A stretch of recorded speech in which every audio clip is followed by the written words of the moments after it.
Well guys, welcome back to Ultimate PSUs. What we have here today is a budget build, but the main focus is actually going to be this Antec NX416L case in white, because I think for the price, it might just be the best buy if you want a standard mid-tower case on the mid to high range. Now, what are you putting into it might seem a little bit strange, but everything will be explained because this is actually an upgrade for a friend of mine. So he had an old PC based on LGA 1151 with an i7-9700K and an RTX 2060, which he is keeping. It's a Ventus 2X, it's still decent. But the reason he's upgrading all of this is, first of all, his old PC started to fail, mostly because they have a fireplace at their place.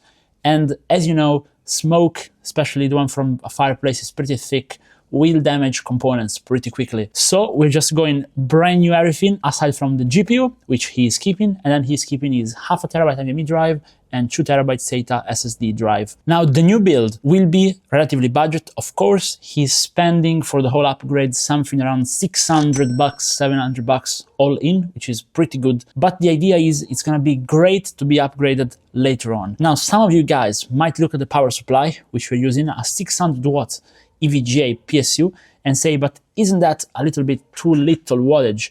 And actually no, because AM5 CPUs, which is what we're going for, are really efficient.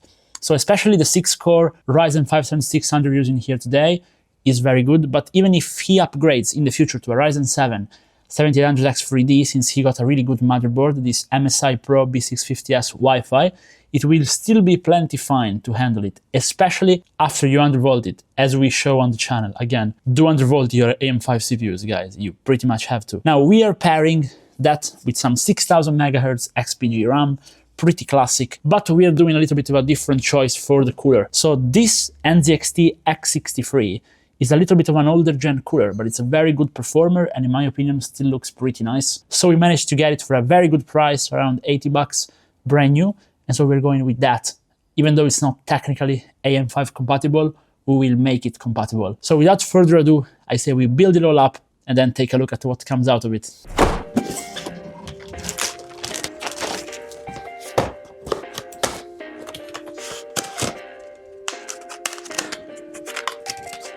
Perfect.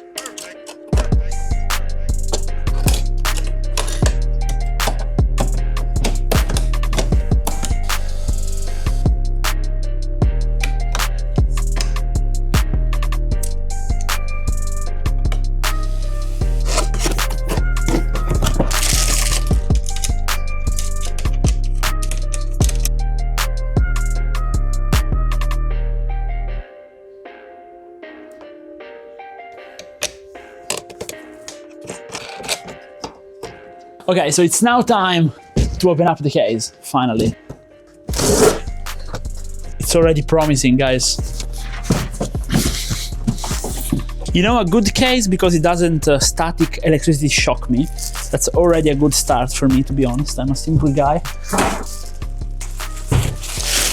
Okay, so first off, the attention to detail is crazy. So it has cutouts even on the back, and on the top, even the inside of the USB 3.0 and USB-C is fully in white. Power button is in white. It's just really, really good. The back, you can't see a single touch of black in basically the whole PC. Even the Antec writing on the front, they made it slightly gray to fit the build.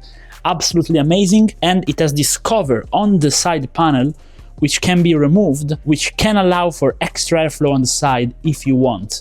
And the space on top is crazy good. It comes with 3 included fans, 2 on the front. They are 160mm fans, a little bit of unconventional type if we want, and then a nice 120 on the back. They're all ARGB, controllable via the case and addressable via the motherboard. Now the side panel has a little handle, it's magnetic, and then you can just remove it.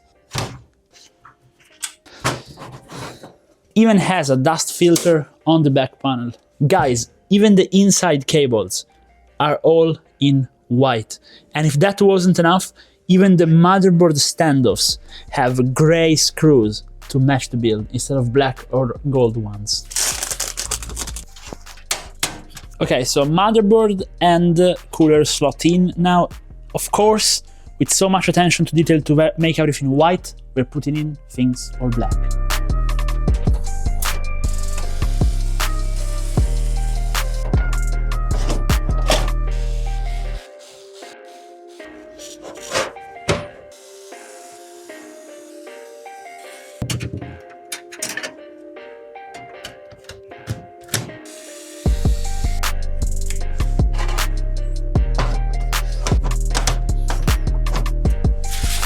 And here we are with the build fully finished with the conclusions. Now, first off, I will just show you how it's looking, and I think it looks amazing.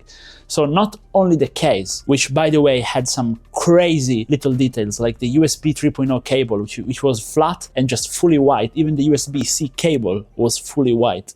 The screws, like, it was just amazing. I love it, honestly. Okay, I'll tell you right away, 100% recommended. Honestly, I'm super happy I could have tried out. Thanks a lot, Antec, for sending it out. It was difficult to get a case out from Antec, but it was worth it. 100% recommended. I like the unique fans on the front. I like how the RGB is both addressable and has a button on top. It's just great.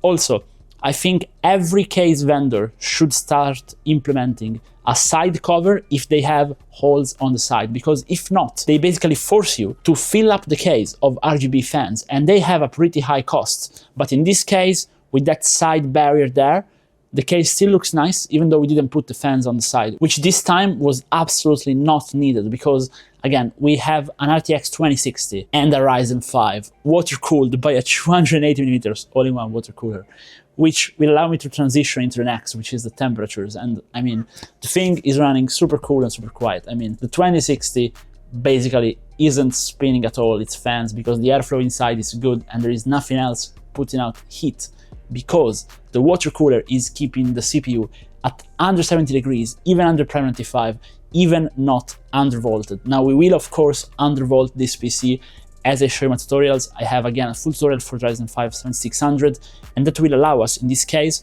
since we have a lot of thermal headroom, to get more performance via undervolting / overclocking. We are basically working on the curves. And the 2060 as well, though, nice undervolt is good for those RTX 3000 series cards. Of course, we replaced thermal paste on this one off camera, you should do that too. But all in all, it's very good. And I think those older NZXTs, AIOs, and in general, old high-end AIOs like Corsair as well, are a very good buy right now because people want the latest and greatest with the LCD screens of the latest gen, which cost a lot of money.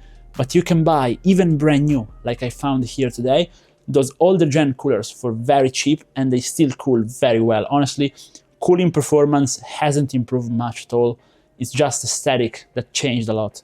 So I'm super happy. And I also think the fact that there are no RGB fans on top is not really doing bad to the build at all. Also, do let me know if you like the XPG RAM. We have covered it in the past as well. I think it's one of the best value RAM out there from XPG. They have an anime girl on the box, so how can you not like it? So guys, of course, I mean, gaming performance we're not really gonna cover, but this PC can play like Apex, 1080p competitive at like 144 Hz, easy, even Warzone at around 120 frames per second it can do after being overclocked, but that's kind of obvious. So guys, if you watched the video this far, let me know if you like the case down below in the comments, if you like the rest of the build, or if you would have changed anything, and please drop a like and subscribe to the channel if you liked it. And I will see you guys in the next one. Bye!